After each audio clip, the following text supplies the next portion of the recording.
very, very warm welcome to you all on behalf of Pune International Center. I'm very happy that we are meeting today in partnership with McKinsey on this great book that they have brought out, Reimagining India, which I found most inspirational, so as to say. Whether it is reinventing India, whether it is reimagining India, whether it is reimaging India, I think these are all critical points in our endeavor to build the India of our dreams. I do hope that you will have an extraordinary and stimulating evening. Thank you very much. Mr. Adil Zainul Bhai is Senior Advisor and Chairman Emeritus of McKinsey & Company. He is someone who has been at the forefront in conceptualizing this book. He is also the co-author of this book. May I request Adil to please commence the panel discussion? Thank you. What I wanted to do in laying out this discussion is to give you 2 minutes of background on the book, why we wrote it, roughly what's in it, and how we're going to go through this panel discussion. The book started out because starting 2 years ago, as we talked to people around the world, we felt that the views on India around the world had become extraordinarily depressing. And perhaps they should not have been as euphoric as the views were during the boom years. But the view on India was extraordinarily depressing around the world 2 years ago. And we felt that that was not fair and that people failed to understand the broad spectrum of what is happening in India, the good, the bad, the ugly, the opportunities that are out there, the challenges that are out there, and that those views were being formed primarily by headlines that people were reading around the world. And so we thought that to have a better dialogue about India, it would be important to come up with something that would change the discussion. And that if we got 65 different voices, it would give a much better mosaic of what was happening in India. And if the essays were written in a way that people could read them easily, as opposed to very dense, that would make it difficult to read, that in fact it would affect a large number of people. And so that was the idea behind the book. So with that, what I thought we would start, and Dilip, we would start with you, given your extraordinary background. I haven't come across in recent years a publication which in 400 pages has packed so much insight, so much analysis, and also, if I may add, so much wisdom about the issues of interest and concern to the people of this country. There are a certain number of commonalities that I detect in them. The most obvious one, of course, is that India has the wherewithal to achieve much, much more than it has been able to achieve. Those who have contributed to this essay have taken into account a certain number of developments which have not got the kind of attention they merit. And if there is one such development, which several essays in the book do address, it is that India increasingly is a federal country. The book, with probably 2 exceptions, all the other contributions are far too metrocentric. I'd like to say, and I think Dr. Mashruq just mentioned this, in the document that we have prepared called Innovating India, there is a certain framework within which we have tried to put our ideas, the way we have tried to address these questions. And these are what I'd like to call 8 or 9 tectonic shifts that have taken place in India's polity and India's society over the past 3 decades. The focus of power and of influence has been shifting for the past 3 decades in the following areas. From Delhi to the state capitals. Another shift that's been happening is from the state to the market. The third shift is from government to civil society. Fourth one is an obvious one, which is a change from what I'd call a geriatric India to a young India. Young India. Then there are 3 or 4 other shifts which have taken place. I think the era of upper caste domination is over. I think thanks to democracy, thanks to greater awareness of rights, I think communities below in the social ladder, I think, began to assert themselves. There is also fact that with great difficulty, there has been progress made for a man-centric world to become a more gender-balanced world in terms of power. We used to be a technophobic society 30 years ago. I don't think today there is any other society which is as technophilic as the one in India, and that, of course, has a tremendous amount of our potential. Finally, I think we've moved away from a strong ideological thrust in our relations with the outside world to a more pragmatic thrust in our relations with the outside world. And the outside world is getting more and more complicated. We would need, therefore, a constant feedback on how to address these issues. But these tectonic shifts have taken place in our society, in our mindset, and these tectonic shifts are also going to determine, I think, the developments in our country over the next few years. And to that extent, I think that this book, with its 60-odd contributions, will need to be referred to again and again, because insights along these lines are to be found in this book as well. One of the big issues with 1 million people join the workforce, 1 million youth join the workforce every month. And we need 12 million jobs this year and 115 million jobs over the next 10 years. Right? And you know, this issue of manufacturing as a job creation engine is a very critical part of what India will need to do to be successful.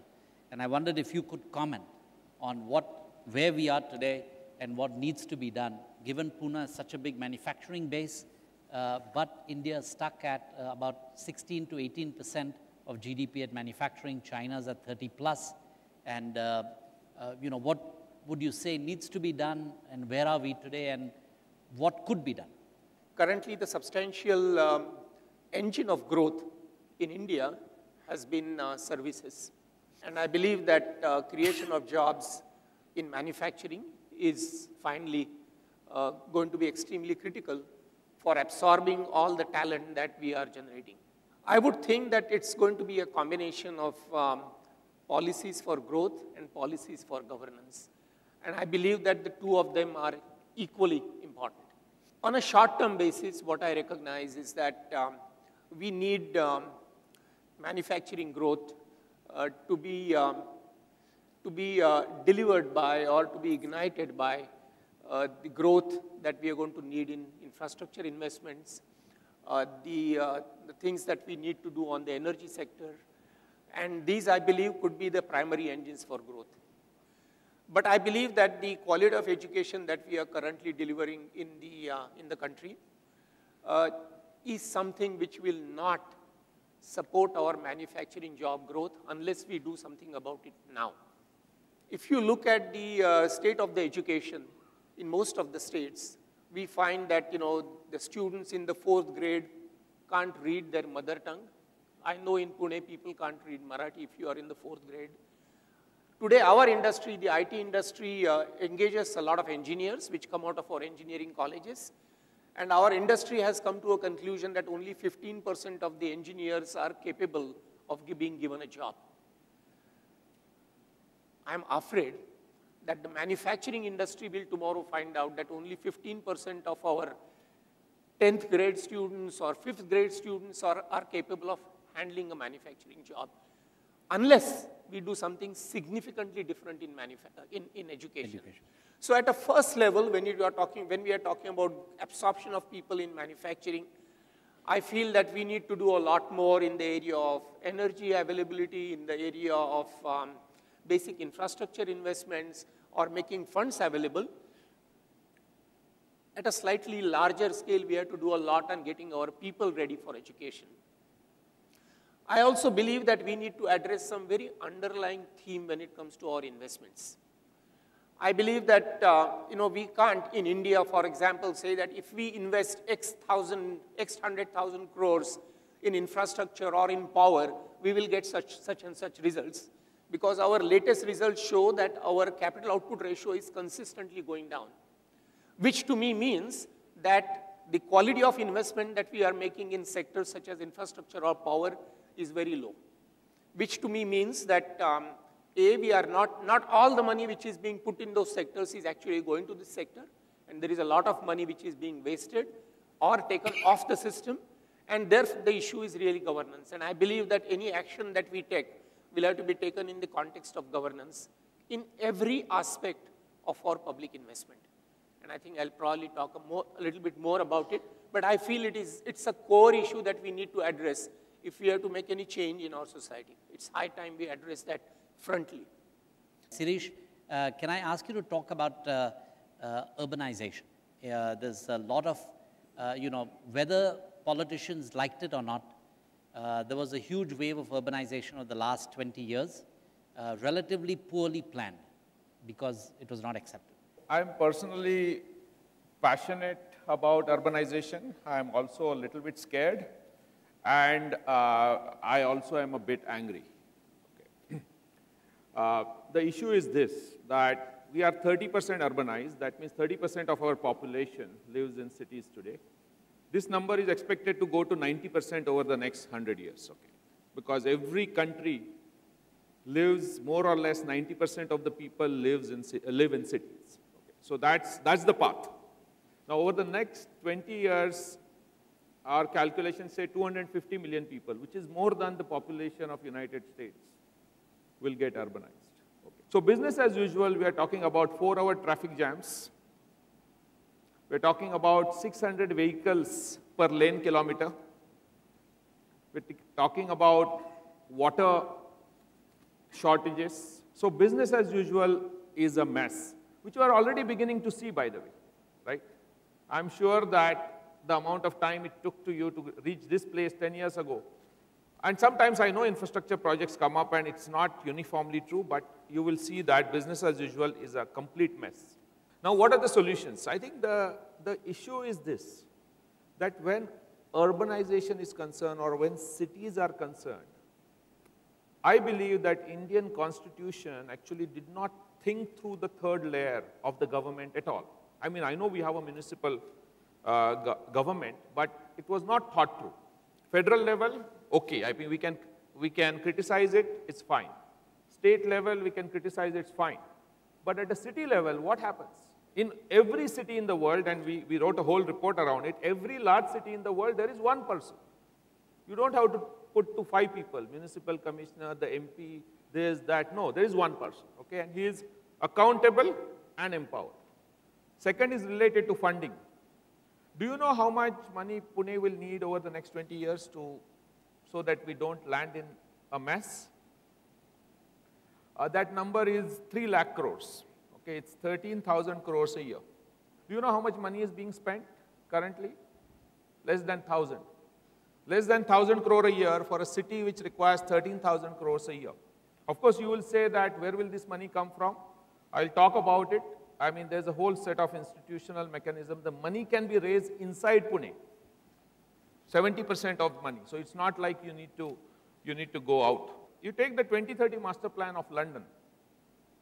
The 2030 master plan of London says that in 2028, at 9 a.m. in the morning, the traffic density on this section will be this. Therefore, this is the public transportation system required.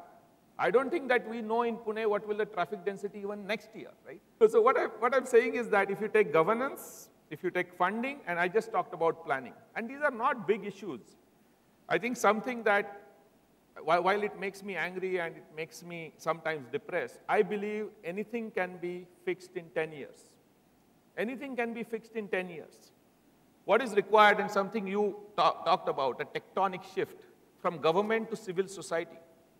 One of the questions, and of course there are many things to be done, okay, that the government needs to do, but the first thing that needs to be done is how are we feeling about it? Are we feeling angry? Are we going to demand this?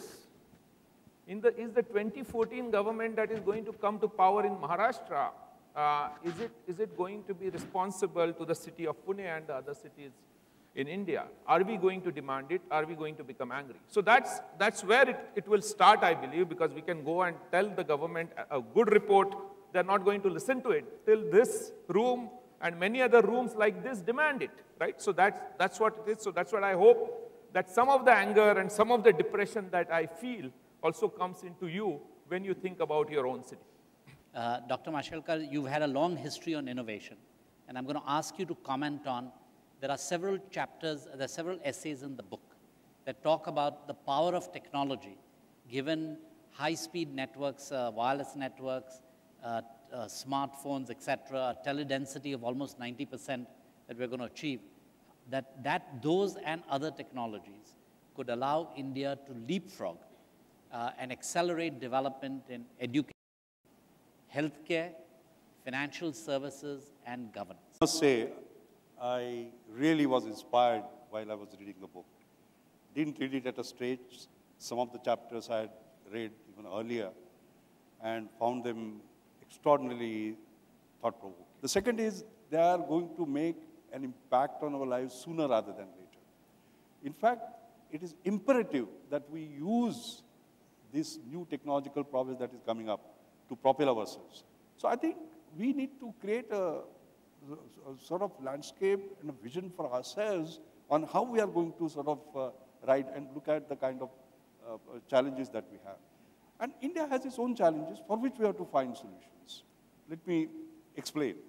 For example, we always say, we will do well and then we'll do good. That we will make a lot of money. Then one day we think, what did I do for the poor? I created a trust and a foundation. All right? Government's 2% net profit social corporate responsibility law is like legislating doing good. Doing good, yeah. Right? You can't legislate compassion, right? But that is what has happened. Doesn't matter. But it is doing well and doing good. Because only when you make profit will you be able to spend that. But the new mantra that is coming is doing well by doing good. Yeah. I think the basic issue is all these companies are doing good, but doing good is their business. They are very, very profitable. So I would say that we go with this dictum of affordable excellence, doing well by doing good, these two, all right?